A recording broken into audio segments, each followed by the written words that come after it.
Olá, seja bem-vindo, bem-vinda ao Câmara Debate. Muito obrigada por sua audiência, você que nos acompanha pelo canal 4 da NET e no 61.4 em TV aberta. Hoje, o Câmara Debate traz à tona um assunto que ainda está presente na nossa sociedade, o racismo. Vamos falar desse preconceito, dessa intolerância que machuca, fere pessoas e grupos. E mais do que isso, é um crime. E para conversar sobre esse assunto, eu e meu colega, o Matheus Camargo, trouxemos 3 convidados, né, Matheus? Olá? É isso mesmo. Tudo bom, Jaque? Tudo ótimo. Opa, vamos com tudo. É isso mesmo. A gente tem a Leda, que é jornalista, que vai colaborar com a nossa conversa, Matheus. E quem mais? É isso mesmo. Além da Leda, a gente tem o Rogério Vinícius dos Santos. Prazer, Rogério é advogado do GADA e do Conselho Municipal de Saúde, também veio participar do nosso debate. E o estudante Lucas Henrique Ribeiro Santos, também o mais novo aqui da turma, o Caçulinha. Tudo bom, Lucas? Tudo bem. Bem, para começar a nossa conversa, para dar o esquenta, né, como o Matheus sempre fala, vamos acompanhar uma matéria que fala sobre racismo. Nice, Tássia, Alessandra. O que as 3 têm em comum? Todas conhecem de perto o preconceito. Nice diz ter sido vítima de racismo dentro de um ônibus. A jovem usava um turbante quando ouviu de 2 passageiras. Dentro do ônibus, já próximo da minha casa, eu ouvi essas 2 senhoras falando que eu era até bonita, mas que com aquele lenço de macumbeira para esconder o meu cabelo ruim e duro, eu ficava feia. A reação foi imediata. Ruim é o seu preconceito. Eu falei alto, meu tom de voz já não é baixo. Eu meio que gritei com elas. Elas, não, filha, desculpa, você não entendeu. Eu falei, não, eu não quero entender, não precisa explicar, não. Eu virei as costas, já estava bem próximo de casa e desci. E as ofensas não pararam por aí. Assim que desceu do ônibus, Nice postou um vídeo nas redes sociais relatando o que havia acontecido. O post teve uma enorme repercussão. Foram milhares de comentários de apoio, mas também muitos ataques racistas. Vários comentários extremamente racistas, extremamente ofensivos e se vangloriam por isso. Acham bonito, acham interessante, acham legal. Falam que racismo é mimimi, é historinha, é vitimismo, que a gente sabe que não é. Eu representei, abri um boletim de ocorrência na delegacia e a gente vai levar isso adiante. Tássia Manicure. Ela estava trabalhando quando uma australiana entrou no salão e recusou ser atendida por ela. A mulher disse ainda que não queria que a manicure ficasse perto e nem olhasse para ela. Eu estava sentada de frente para ela, ela pegou e falou comigo, dá para você sentar lá na frente? Porque a sua presença está me incomodando, está dando a impressão que você não tira o olho de mim. Já a Alessandra teve que enfrentar o preconceito cometido contra a filha durante 2 anos. As coleguinhas da escola evitavam brincar com a criança e diziam que pretas eram feias e brancas eram bonitas. Chateada, a mãe tirou a filha da escola. A minha filha, quando ela começou a estudar, logo quando ela começou, ela conheceu uma coleguinha que ela gostava muito dessa coleguinha. E essa coleguinha disse que ela não era amiga dela, que não gostava dela porque ela era feia. Né? Porque ela era feia, porque ela era preta. E só as menininhas brancas, só as crianças brancas que eram bonitas. E as negras não, as pretas não eram bonitas. Nesses 3 episódios, as pessoas foram vítimas de injúria racial, que acontece quando uma pessoa é ofendida por causa da sua cor ou raça. Já o racismo é um crime onde uma determinada raça é ofendida. Acontece também quando alguém é impedido de entrar em algum lugar ou tem emprego negado por causa da sua raça ou cor. A lei que define e regulamenta os crimes de preconceito racial foi criada há 26 anos. No caso de racismo, a pena de reclusão é de 1 a 5 anos. Já a injúria racial, que está prevista no Código Penal brasileiro, a pena varia de 1 a 3 anos e multa. Não dá para acreditar que em 2015 a gente tem que passar por esse tipo de situação, né? Sim. Fala com o racismo Rogério. É mimimi, falou isso, na matéria, moço, mimimi. Vários ganchos a gente viu dessa reportagem, já, mas queria perguntar para o Rogério, é muito comum a gente falar assim, isso aí não vira nada, vou levar na justiça, isso aí não vai causar mais dor, vai causar mais dano, vamos deixar quieto. Como que você vê hoje a justiça nesse tipo de caso? Tem virado? Ou é isso mesmo, não vira nada, chega a justiça é lenta, quase sempre não pune quem pratica esse tipo de crime?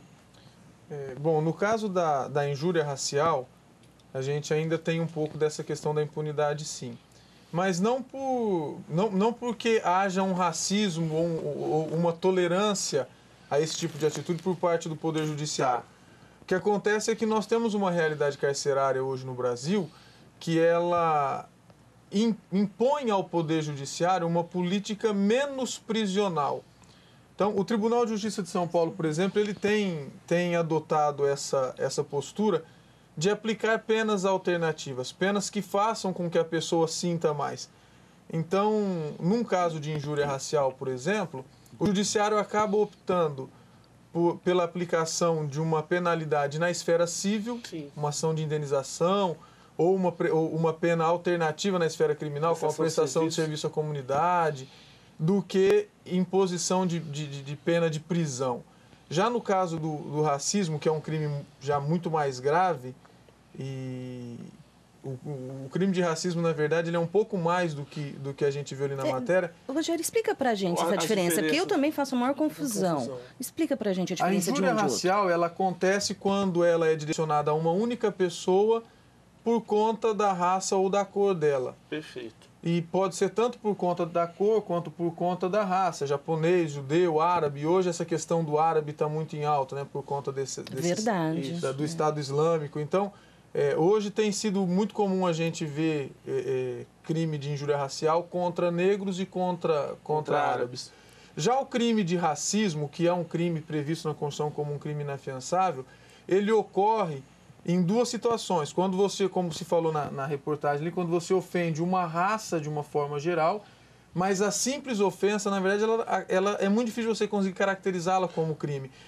O racismo, ele acontece quando você veda o exercício de algum direito legal por conta da cor e da raça. A escravidão é um racismo.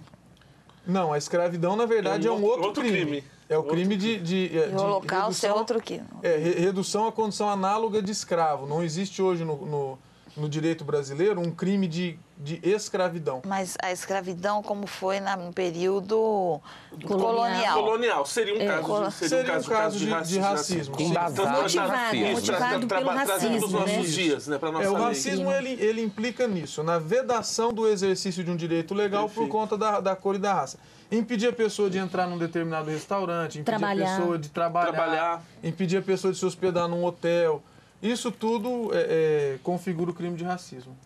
Quer dizer, então talvez muito fácil, mas muito mais cômodo o advogado do agressor, ele tipificar como injúria racial, ele tentar abaixar para injúria racial, que é um crime menos... Que é um crime mais brando. E que, inclusive, acaba enquadrando dentro da Lei 9.099, que é do Juizado Especial Criminal, e é considerado um crime de menor potencial ofensivo. Então, vai ser sempre, em tese, aplicada uma pena alternativa. E quase sempre a pena é uma alternativa, ou é um pagamento de multa, o pagamento de a não ser que a pessoa né? seja reincidente. Se dentro de um prazo de 5 anos a pessoa cometer novamente o crime, ela vai ser processada normalmente, vai ser eventualmente condenada, e aí vai ter que cumprir a sua pena, dependendo do caso. Se a pena estiver reiterado mais de um crime, essas penas forem se somando, eventualmente a pessoa pode até ir para a cadeia. Prisão é muito difícil nesse caso. Só se tiver... Deixa a prisão para os negros, né? Aí já... Porque a gente tem sempre essa sensação de impunidade, né? Você não vê alguém sendo preso. Às vezes paga uma multa, alguma coisa assim, mas preso. Alguma ofensa, uma ofensa desse tipo, Leda, ameniza com essas penas alternativas? Esse tipo de coisa. Ô, Leda, você acha que ameniza só isso? Ou nem ameniza, ou dá mais revolta? Eu penso que só se for algo que ela faça, que a pessoa faça em prol da sociedade.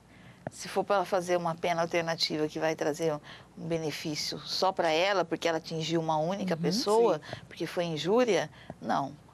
Então, se ela ofendeu uma criança que está numa escola, ela tem que fazer algo pela educação. Pela educação. Sim. Mas as penas alternativas na esfera criminal, né, quando a gente fala em pena alternativa, é criminal. Ela é sempre voltada para a sociedade, é algo social. Sim. Mas você tem sempre as duas vias, né? Porque a injúria racial, além dela caracterizar um ilícito penal, ela também caracteriza um ilícito civil. Quando a pessoa comete um crime de injúria racial, a vítima, ela sofre um dano moral indenizável. E ela pode, na esfera civil, pleitear uma reparação de danos. Então você, na verdade, não tem só uma vertente, você tem as duas. A pessoa que foi a vítima, ela pode procurar uma reparação de dano civil, né, uma indenização pecuniária mesmo, em dinheiro. E na esfera criminal, ela vai, o réu, a pessoa que foi o ofensor, ela vai ser condenada ou vai ser obrigada a cumprir uma pena alternativa que vai se reverter em algum benefício social. Mas a injúria, ela pode ser mensurada? Como você vai mensurar a injúria? Na verdade, não se mensura dano moral nenhum, né? Essa é a grande questão do dano moral. Porque, se, por exemplo, eu bato no seu carro, você tem como calcular exatamente qual é o tamanho, né, do seu dano, qual é o valor que vai reparar o seu dano. Quando a gente fala em dano moral, e no caso da injúria racial ela gera um dano moral, o dano moral ele nunca pode ser reparado. Você não repara. Como que você leva, traz a pessoa ao status quo? Como que você restaura o psicológico da pessoa, a honra, a imagem? Não tem como, é impossível. Então, quando se fala de dano moral, na verdade, o objetivo da indenização, ele é compensatório e não reparatório. Certo. E aí o juiz vai, de acordo com os critérios, e a lei, o Código Civil traz alguns parâmetros para ele definir esse valor, o juiz vai arbitrar um valor de acordo com a gravidade do caso, a extensão do dano, né, o grau de culpa. Mas, assim, realmente não tem como reparar. É uma coisa que é irreparável. Compensa, mas não repara. O Lucas parece que tem algumas histórias, né, que ele foi vítima, né, sofreu. É isso, né, Lucas? O Lucas aqui da turma é o mais jovem. Você está com quantos anos, Lucas? 21. 21, mais jovenzinho da gente. E queria que você comentasse isso da tua geração. Como é que isso acontece? Como é que é isso? Você acha que a tua geração é mais tolerável? Entre vocês, entre os jovens, é mais tolerável? Tem um diálogo mais aberto com relação a isso ou não? Fala da tua experiência. Então, eu acredito assim, antigamente o racismo era mais claro na sociedade, ele era mais escancarado. Certo. A escravidão, a expulsão de negros de certos locais, a exclusão de negros de universidades, etc. e tal. Uma clara distinção, estratificação social, negros aqui, brancos no resto do mundo, né? Certo. Era mais clara essa divisão. Hoje em dia, de acordo com por existência de leis, pelo bom senso também das pessoas, ou não, né? O racismo ele é mais velado, né? O racismo ele é expresso por meio de algumas frases pequenas, alguns gestos pequenos. A intolerância continua, só que ela é mais velada. Sim. Então o racismo não vai se dar pelo seguinte fato de alguém chegar e dizer assim, sai desse restaurante que aqui é lugar de negros. Não vai acontecer assim. O racismo ele acontece assim, nossa, como você é uma negra bonita. Entendi. Nossa, que cabelo diferente o seu. Ela entra nos códigos sociais ali menores, né? Pequeno. Nós vemos que tipo de modelo? A modelo branca, a modelo hétero, a modelo cis, não é mesmo? Isso. A gente vê que tipo de beleza na mídia. A gente vê a beleza branca na mídia. Comentário desse tipo. O repúdio existente, permanente da cultura africana, né? As pessoas têm medo da religião africana, têm pavor da religião africana. Isso é o racismo do dia de hoje. Estar numa universidade pública e ser o único negro da classe, isso é um motivo de entender que o racismo existe. Você ter um negro numa universidade pública... É muito significativo, né? É significativo. Você teve algum problema quando você entrou na universidade, Lucas? Tive bastante problema. Qual foi? Do sentido de fazerem piadas assim, você entrou por cotas, né? Até isso. Até isso. Motivo. Motivo de piada, porque as pessoas elas não confiam na sua capacidade. Elas imaginam que você só chegou ali por cotas. E eu não entrei na universidade por cotas, né? Ou também pensam que eu sou funcionário aí da universidade. Entendi, que você é um funcionário, né? Aí quando as mães das amigas me conheciam, falavam, nossa, você é um negro de alma branca, né? Porque me achavam um negro essa frase. Esse é o racismo, né? Esse é o racismo existente. Inacreditável que a gente ouve isso hoje em dia. Entre os jovens, uma vez entre os iguais, as pessoas da sua idade, você sente que eles são mais tolerantes? Porque você está usando casos de gente talvez mais velha com relação a você. Agora, com relação à juventude, você sente que deu uma melhorada com relação a isso? Então, assim, os jovens eles estão vivendo um momento de efusão de pensamentos, exatamente, né? De feminismo, de uma onda de feminismo, de uma onda de libertarismo. Isso é muito bom, né? Querer a liberdade, lutar pelos direitos. Mas eu acho que assim, é aquela coisa. O negro eu aceito o negro, eu sou contra o racismo, só que lá, na minha família, não. Sabe? Eu vejo que as meninas, elas continuam com o ideal de cabelo liso, de repúdio ao que é afro. E os rapazes, eles acham bonito aquilo que é branco apenas, a loirinha de olho azul, olho claro, né? Então, assim, é difícil ver um rapaz se interessar pela beleza negra. E é difícil ver uma menina se interessar pela beleza do negro também. Sim. Então, eu acho que isso é racismo ainda. As mulheres falam que é gosto. Tem o racismo também do homem negro com a mulher negra. Eu percebia muito isso na adolescência. Os negros não olham para a moça negra. Isso é. O branco olha. O negro não olha. O negro quer uma loira do lado dele para ele se sentir importante. Ele quer esse tipo de história. Ele quer. Mas às vezes também não é uma defesa inconsciente, não até sei, para. Não sei. Não. Ele se sente, acho que superior como homem, como macho. Se ele tiver com uma mulher branca. E se for loira, melhor ainda. Né? Ele pode ver o jogador de futebol. A primeira coisa que ele faz é pôr uma loira do lado dele. Né? Pra ele poder um crachá pra ele circular pra ele sentir a sede, pra ele sentir um cara bom. É o mesmo que as negras fazem, quando ficam famosas, elas alisam o cabelo. Isso. Né? Sim, a minha família, a maior parte das minhas primas e irmãs, elas usam chapinha, escovam o cabelo e tem, inclusive, as que dizem que são escravas do cabelo. Carrega uma mini chapinha na bolsa, vai na balada, vai lá dar uma ajeitada. Elas ficam horrorizadas porque falam que eu tenho visual relaxado. Porque eu dificilmente faço uma chapinha, uma escova. Eu uso o meu cabelo do jeito que... Do jeito que ele é, você gosta dele. Do jeito que ele acorda, eu tento moldar. Porque cada dia é um estrupício mais difícil que o outro. Você que acompanha ele, não é ele que acompanha você, né? É interessante o vídeo que a gente viu também, que eu comentando com a Leda aqui enquanto passava o vídeo, que como incomoda para a sociedade o fato, tem um negro, uma negra ali, beleza, a gente tolera, mas não pareça negro, né? Você viu? O turbante, você coloca um elemento... A cultura ali, não, você coloca um turbante, você coloca um cabelo black, já... Isso atrapalha. Que ousadia é essa dela, além de ser negra, querer parecer negra? Não, o que é isso? Como é que ela vê aqui no meu ônibus anda de turbante, né? Ela tem que aceitar a cultura branca, é isso que a sociedade diz, né? Não. Ela até pode ser negra, mas que ela aparecendo com uma branca, tá tudo certo, né? A gente até tolera, né? O lance do turbante, como recentemente eu vi gente sofrendo preconceito por causa do turbante.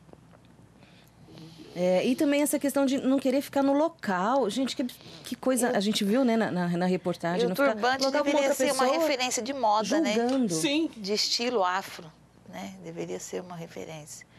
Eu não sei fazer aquele negócio do turbante. Porque se eu souber, a hora que eu aprender, eu vou aparecer por aí de turbante. Aí eu conto pra vocês o que as pessoas vão falar. Vocês me aguardem, né? Mas assim, você sabe que o que eu sinto é que, embora haja realmente, em alguns pequenos segmentos da sociedade, a gente consiga ver realmente uma mudança de postura, uma mudança de forma de pensamento, o que acontece é que a grande maioria da sociedade é extremamente ignorante. Extremamente, né? E o que eu tenho sentido, até como advogado, operador de direito e atuante nessa área de direitos humanos já há mais de 10 anos, é o tanto que em uma sociedade plural como a nossa, quando a lei reserva alguns direitos para uma determinada parte da sociedade, o resto da sociedade parece que se junta para querer massacrar essa minoria. Existe um corporativismo da sociedade, né? E encara esses direitos reservados como se fosse algum tipo de regalia, algum tipo de privilégio. Né? E aí esse tipo de pensamento, ele vem justamente da absoluta ignorância das pessoas em relação a tudo, em relação à nossa história, em relação à nossa realidade social, em relação à evolução do direito. E a pessoa, além de ser ignorante, ela gosta de ser ignorante. Esse é o grande problema da sociedade brasileira. É verdade. A pessoa parece que tem prazer em ser ignorante, em ser assim, ser turrona. E se acha, assim, e se coloca ainda numa posição de superioridade, dentro da sua ignorância. Exatamente, é superioridade, se sentir superior A nossa ao outro. sociedade é absolutamente alienada, eu costumo dizer isso. Infelizmente, é com muito pesar que eu falo, mas a nossa sociedade é absolutamente alienada. Nós temos assim alguns pequenos segmentos de pessoas que ainda procuram pensar, procuram conhecer, procuram entender, mas a grande maioria é alienada e é aquele alienado feliz. Sou alienado e me deixe na minha alienação porque eu vou continuar falando asneira e é assim que eu gosto de viver. A palavra é essa mesmo, alienação, porque tiveram os atentados terroristas da França e causou uma comoção mundial.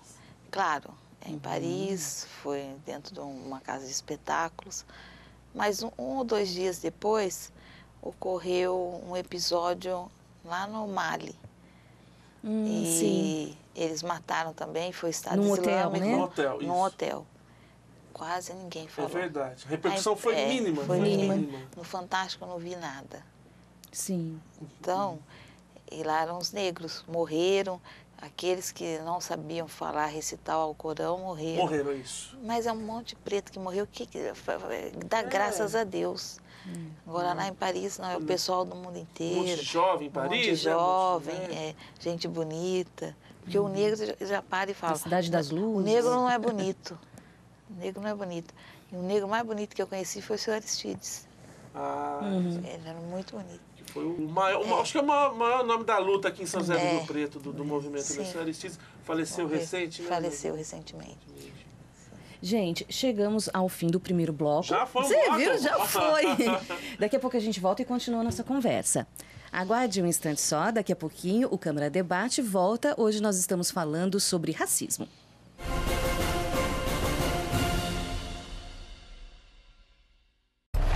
Quem me vê correndo assim, nem imagina que eu já tive tuberculose. Mas eu venci a doença e qualquer pessoa pode vencer. Se você tosse por mais de 3 semanas, procure a unidade de saúde do SUS e faça o teste grátis. O tratamento também é gratuito, não pode ser interrompido. Vai por mim. Tuberculose existe, mas tem cura. Apoie quem tem a doença. Ninguém merece perder o fôlego por causa dela.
Julinha, não esquece o casaco. Julinha, não esquece o protetor solar. Julinha, não esquece de escovar os dentes.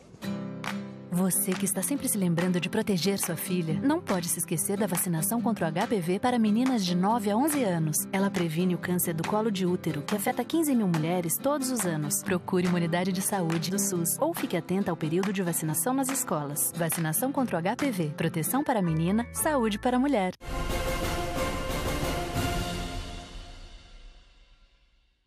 Olá, estamos de volta com o Câmara Debate. Hoje a gente traz à tona um tema muito polêmico, o racismo. Não é, Matheus? Nós, aqui o Matheus, a Leda, o Rogério, o Lucas, estamos conversando sobre isso hoje. Se o pessoal visse o intervalo, o papo também pega fogo. Pega fogo. Né, Matheus, para continuar, vamos ver mais um vídeo do STJ também que fala sobre isso. Vamos.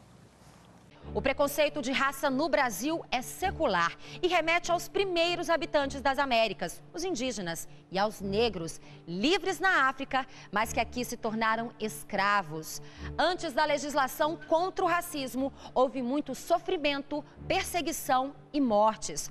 Tudo isso alimentado pelo preconceito e intolerância. Com a criação das leis antirracismo, hoje os brasileiros estão mais receptivos às diferenças e já admitem o próprio preconceito. Mesmo assim, o racismo está enraizado na nossa cultura e quebrar as correntes históricas não é fácil. Muitos acreditam que somente a população negra é vítima de racismo. Mas a própria Constituição diz que a prática engloba, além de cor, qualquer tipo de raça, etnia, religião e também origem. Na verdade, não há raças definidas, distintas ou diferenciadas no mundo. Existe apenas a raça humana, com seus contrastes naturais, superficiais de aparência, cercados de costumes e tradições diversificadas. Bem, como a gente viu no vídeo, o racismo está enraizado e também não só remete aos negros, mas aos orientais, índios, né, que vem também ao longo de toda a história sofrendo com isso, né, Matheus? É isso mesmo. Tem um gancho que eu queria jogar aqui para os nossos debatedores. A respeito, hoje em dia o Facebook é uma grande praça, né? Todo mundo se encontra, é lá que a gente se encontra, pro bem e pro mal. Virou um megafone para muita gente imbecil, né? Para muita gente tonta. Não inibe, né? Isso, não inibe. Não inibe. E aí acontece um fenômeno social que o Nelson Rodrigues falava, que se um idiota subir num banquinho, em 5 ou 6 minutos outros virão e vão bater palma. Então, como tem gente que curte e repercute isso. E aí você vê muita coisa assim, aquela coisa assim, né? Orgulho hétero, orgulho não sei o que lá, essas coisas que tá no tom da brincadeira, mas que não é brincadeira e querendo pulverizar esses preconceitos. Irrita muito vocês isso, essa coisa do Facebook? Vocês ainda se espantam com o que as pessoas escrevem no Facebook? Me espantar, eu não me espanto. Agora, irritar profundamente. Tem dia que eu tenho vontade de catar uns caras daqueles e mostrar para eles como é que a coisa é de verdade. Né? Mas assim, é interessante que as redes sociais, de um modo geral, elas dão coragem para as pessoas. Acham que estão escondidas, né? E não quando estão. Eu estou só com a tela do computador na minha frente, eu não tenho que olhar na cara de ninguém, e aí a pessoa acaba colocando para fora toda a imbecilidade dela, né?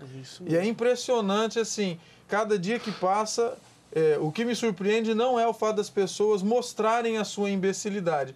O que me surpreende é o nível dessa imbecilidade, porque a gente acha que sempre já chegou, né? E cada vez a coisa parece que vai ficando rasteiro, pior. né? E aí você vê, por exemplo, foi a Thaís Araújo, recentemente, passou por a Maju, do Jornal Nacional. Comentários racistas. Vão à rede social. Chamaram de macaca, sem né? pudor nenhum. E aí você começa a ver o perfil de quem... O bom é que elas são mulheres bem-sucedidas, bem resolvidas. Como ele disse, não é que a cota seja um estupro social. Tem algumas pessoas que precisaram da cota e se utilizam dela e são bons profissionais. Mas quando a pessoa não passou por uma cota, que é o caso dele, entrou numa universidade pública, ela merece pelo menos o respeito dos demais, né? E elas são mulheres bem resolvidas, bem-sucedidas, que souberam, que deram vazão a essa questão do racismo para mostrar que ele existe. Isso. Porque elas não estão na faixa da sociedade que é pobre, como ele disse. Elas não são pobres. Elas são ouvidas, né? São muito bem remuneradas, são cultas. Então, eu acredito que elas exporem e não apagarem o comentário que foram chamadas de macacas, dá força para aquele que está ali no chão, que tá precisando da cota para poder ser alguma coisa na vida, para ele poder reagir. Que ele precisa saber que existem as pessoas que não precisam da cota, que não é uma questão de você aceitar o negro. Você não tem que aceitar, mas você tem que respeitar. Respeitar. Você tem que respeitar. Assim como eu respeito o japonês, respeito até o nazista. Sim. Se ele me tratar com respeito, ele vai ser meu amigo. Eu respeito até o nazista. Agora, não sei se falam, né, que se aprende a ser racista, preconceituoso. Vocês concordam com isso? Quer dizer, que ninguém nasce. Que ninguém nasce. Eu acho que desaprende, racista, né? Ah, desaprende, isso aí, desaprende a ser. Mas eu acho que é muito complexo. Você vê esse tipo de gente que comenta. Tem gente que tá dentro de famílias que já tá que o avô, o pai, ele se tornou racista porque desaprendeu a ser racista, né? Tem gente que a gente tonta mesmo, que a gente tonta. Você vê que tem gente que tonta. Que vai reproduzindo. Que vai reproduzindo, que é molecada, que não sei o que lá, mas que a gente precisa abrir o olho, precisa também levar um susto. Falar tem gente que é temente a Deus, mas é ignorante no último. No último. Eu tenho uma tia que ela é assim, ela é uma gracinha de pessoa. Ela é branca, mas ela é minha tia de primeiro grau, irmã do meu pai.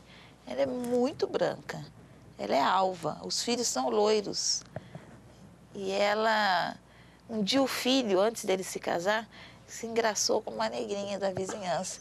Ela falou na minha frente, se você namorar essa negrinha e vier com um netinho preto, um pretinho correndo, não vai me chamar de vó, porque eu não aceito um negrinho me chamando de vó. E uma pessoa boa, não é uma má pessoa? É boa de coração, ajuda todo mundo. Mas ela não aceita. O racismo, ele é cultural. O racismo, ele é aprendido. Se você pegar crianças pequenas, uma realidade de crianças pequenas, e colocar crianças brancas e negras juntas, você vai ver que entre elas não tem diferença. Não. A questão exatamente, é cultural. Sim. Eu perguntei para Ana Luísa, falei que vinha aqui. Ana Luísa, ela tem 9 anos. Sua filha? Sua filha. Você sente o racismo? Você acha que existe racismo? Racismo existe, mãe. Porque tem gente que não gosta da cor do outro. Mas você já foi tratada com preconceito, com racismo alguma vez? Ela falou, não. Porque lá na minha escola, eles já acostumaram comigo. Ninguém nunca me tratou com racismo, mas eu sei que tem racismo por aí. Por aí. Porque o mundo dela é escola ainda. É escola, o mundo dela ainda, né? Agora, a hora que abrir esse Mas que mundo, boa notícia, ela que sabe bom, que né? existe Ouvir isso. Mas assim, acostumaram comigo. Quer dizer, não, é aquilo que ele disse, não tem negros lá. Acostumaram com ela. E desde cedo você aprende a ser racista. E ela não se sente negra. É muito confuso na cabeça dela. Mãe, eu não sou negra como você, mas como não, minha filha? Você parece comigo, você tem o cabelo cacheado, você é escurinha. Mas e meu pai, mãe? Meu pai é branco. Eu sou da raça dos mulatos. Falei, mas mulato não é raça. Negra, preta, eu não sou. Ela fala, negra, preta, eu não sou. Aí eu chamo ela de meu urubuzinha, ela sei.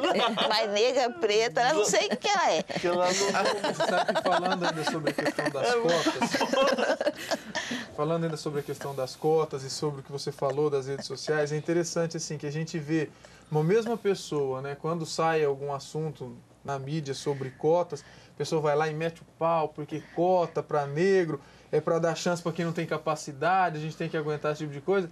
E aí a mesma pessoa, a hora que a polícia começa a pegar fogo, joga lá no Facebook uma foto escrito para presidente Joaquim Barbosa. É isso. É impressionante. As pessoas não Joaquim Barbosa... o negro não tem capacidade nenhuma, mas eu quero um para presidente. O Joaquim Barbosa, ele virou o Batman, né? Quando ele fez o mensalão, virou um super-herói. De repente, se curvou. Até hoje eu não entendi por quê, ninguém falou mais nada. Deve estar Mas na verdade ele se aposentou, né? Aposentou, ele saiu de Mas não é para parar de falar porque aposentou. Você conhece quantos aposentados que são ativos? Ele entrou em foco porque falava, né? Ele entrou em foco. O que deu poder para ele, o que deu visibilidade para ele não foi a voz, foi a caneta. Ele antecipou a aposentadoria dele, né? Ele recuou. Agora, com relação a esses grandes, que a gente, falando de cota e falando de oportunidades, que são bem emblemáticos, o Lucas falou no primeiro bloco, e chama muita atenção quando a gente coloca no macro também. Por exemplo, é muito assustador você ver no IBILSE, no Unesp, que é uma faculdade pública, quão poucos negros tem. Aí você vai nos shoppings da cidade e quantos poucos negros passeando, não trabalhando, mas passeando, mas né? nas lojas, é muito Matheus, emblemático, né? Eu acho que talvez na limpeza tem. Ah, não, isso que eu tô falando, passeando. Então, passeando. Nessas agora, né? Como vendedores, são poucos. Porque eu trabalhei como vendedora no shopping e entreguei muitos currículos. É aquilo que você disse. Eu chegava para a entrevista, mas é você? A Leda é você? Aí eu falava, mas qual que é o problema? Qual o problema? Eu perguntava. Acho que é talvez a tua idade. Ou você é muito tímida, ou você é casada. Você... É muito mas não era isso. Você sentia que buscavam outros argumentos? E aí uma me deu o emprego. Porque ela conhecia uma pessoa que trabalhou no diário, ligou lá e pediu referência. Falou. Aí me deu um emprego. Porque eu não estava conseguindo arrumar na minha área. Aí comecei a trabalhar. Gente, aquilo lá para mim, assim, você fica ali em exposição com o produto, é um trabalho árduo, ali não tem raça, não tem cor, não tem nada. A labuta, né? É a labuta. As pessoas carregam o lixo no final do expediente e aquelas madames que entraram na loja com a sacolinha, compraram, elas te olham com asco. Você sentiu, viu isso? Senti. Não só eu, como as meninas que eram loiras que trabalhavam na loja. Nós fomos um dia passear no shopping que a gente trabalhava e um restaurante da moda tinha muita fila. Mas a gente percebia que o fluxo para a gente não acontecia. Que a coisa não andava. E num restaurante caríssimo, a gente sentou e comeu. Então, no restaurante da moda, os funcionários do shopping têm que esperar, entendeu? Entendi. Deixa os clientes. Deixa os clientes. Agora, no restaurante caro, o que é caro, você tendo dinheiro, ninguém te barra. O lado monetário, financeiro também pesa muito, né? Parece que a gente tem quando você vai subindo na escala financeira, você vai se tornando menos negro, né? Para a sociedade você já é aceito, né? Você vai se branqueando, e é o que você falou. E a loira que vira vendedora, não sei o que lá, ela também é a pobre, ela também vai se enegrecendo, né? Ela vai virando uma excluída, né? É muito legal que mas aí falou. ela põe um aparelho nos dentes e ela arruma o marido. Agora a pretinha já vai estar desdentada nessa altura do campeonato. Não arruma nem o marido.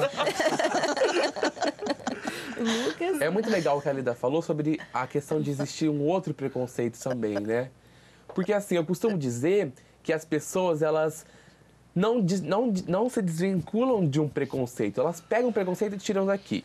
Vamos supor, eu sou negro, eu não tenho preconceito com negro, mas eu tenho preconceito com gays. Entendi. Né? Vamos supor que eu sou pobre, eu não tenho preconceito com pobre, mas eu não gosto de negro, né? Entendi. Então assim, eu não quero... cruzando os preconceitos. Eu não quero destruir o preconceito, eu quero pegar o preconceito e passar para outra classe. O preconceito precisa existir, mas em outra classe. Isso a gente nota muito, bastante você acha mesmo. Que Lucas, você acha que isso faz parte da natureza do ser humano? Ter alguma ressalva com algum grupo, alguma minoria ou alguma...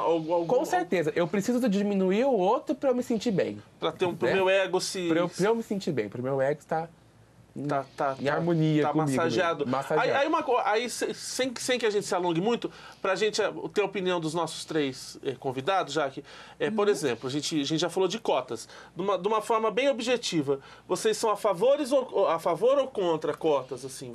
Como é que vocês se posicionam? De uma forma bem rápida, assim, o que você acha, Leda?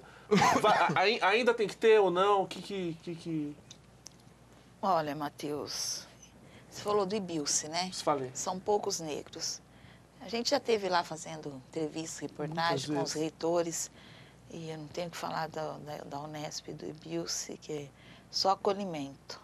Não estudei lá. Prestei o vestibular na época, fiquei para a segunda chamada, não entrei, Bauru. Aí fiz a faculdade na Unorp, aqui em Rio Preto.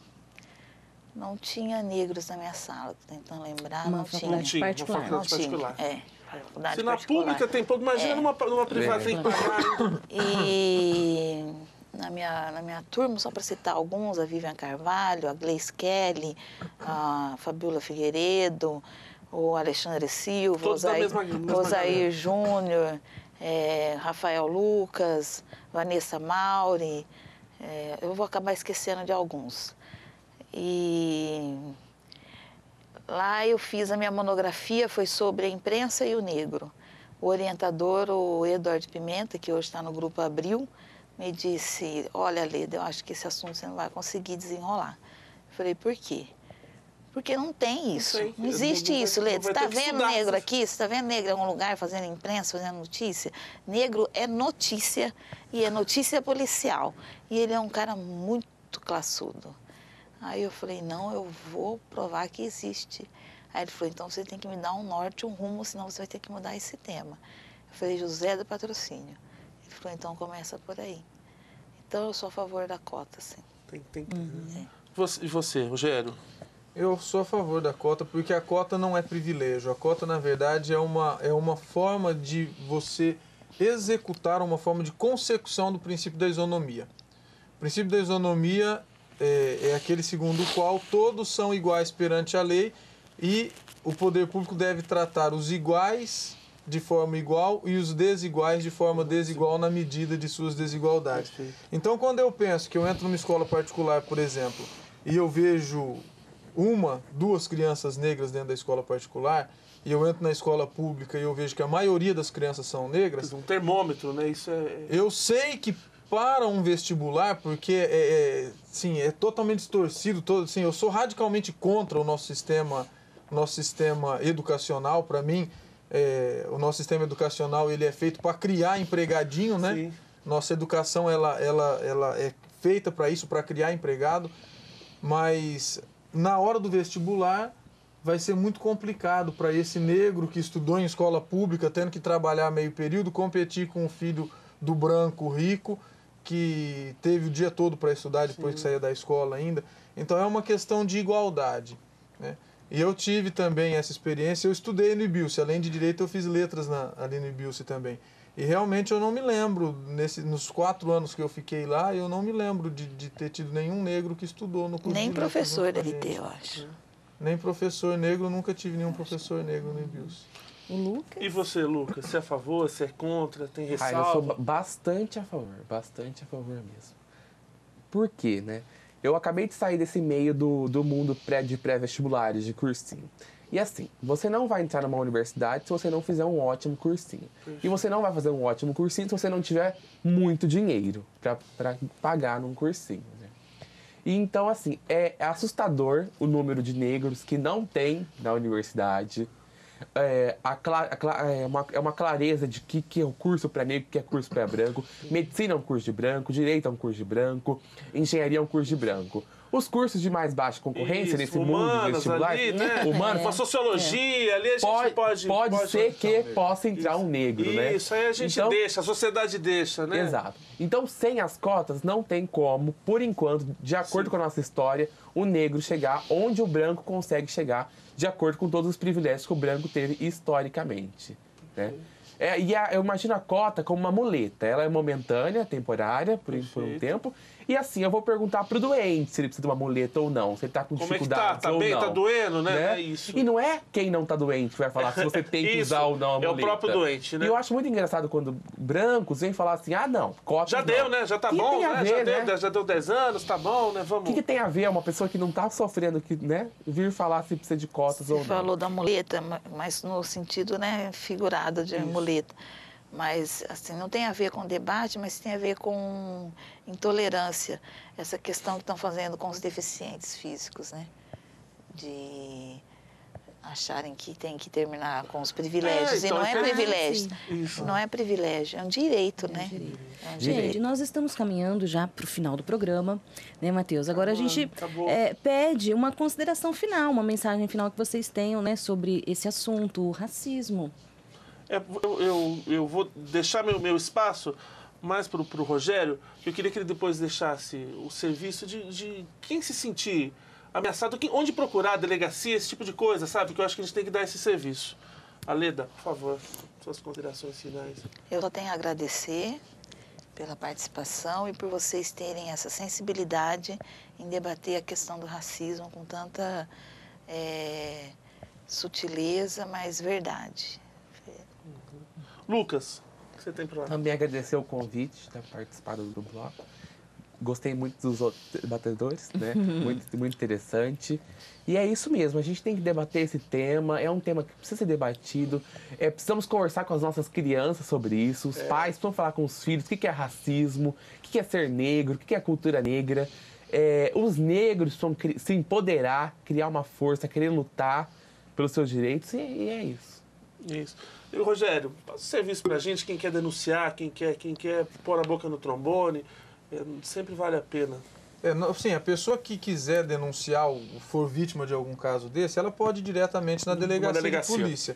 Mas eu, sinceramente, acho que ela não deve fazer isso. Eu acho que ela deve procurar antes uma ONG que trabalhe com direitos humanos, porque, infelizmente, a verdade é que, considerando a realidade da polícia de hoje, a pessoa que chega com uma demanda dessa na delegacia, ela é encarada como sendo uma demanda superficial, algo que realmente não tem importância. Da rotina do dia a dia ali, né? Dá licença. Exatamente. Só quem conhece a dor do outro é que sabe a importância que ela tem. Então eu acho que é interessante procurar uma ONG que dê esse tipo de assessoria ou em direitos humanos, como é o caso do GADA, ou uma ONG específica que dê atendimento para negros.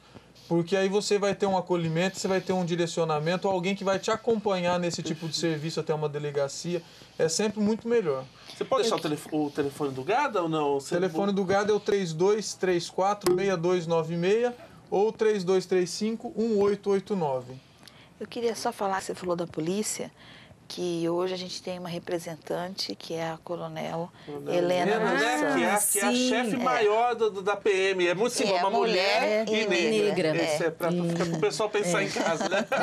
Para tomar cuidado com o que vai ser na rua. Quem está tomando conta agora é uma mulher e uma negra, né? Que ótimo, né, Matheus? Vamos. Olha, muito obrigada pela colaboração com o debate de hoje. A gente trouxe à tona esse assunto tão sério, né? E acho que a nossa função, né, Matheus, é trazer, dar essa oportunidade, esse espaço para que sejam discutidos esses assuntos que realmente a gente precisa discutir, enxergar, conversar e tentar amenizar mesmo, né, Matheus? É isso mesmo. Muito obrigada. E muito obrigada a você também que nos acompanhou com o Câmara Debate. Muito obrigada por sua atenção e até o próximo programa. Tchau.